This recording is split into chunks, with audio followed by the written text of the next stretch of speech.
Hello everyone. Did you know that large language models have a great potential for solving various optimization problems?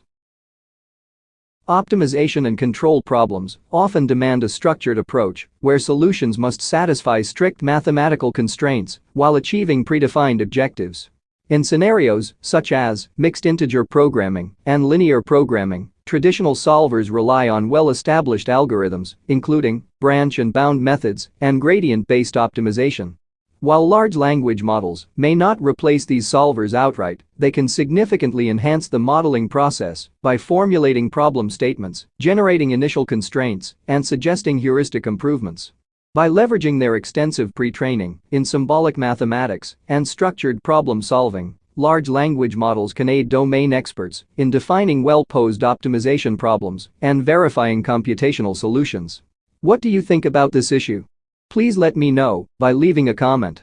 Thank you for watching and see you in the next video.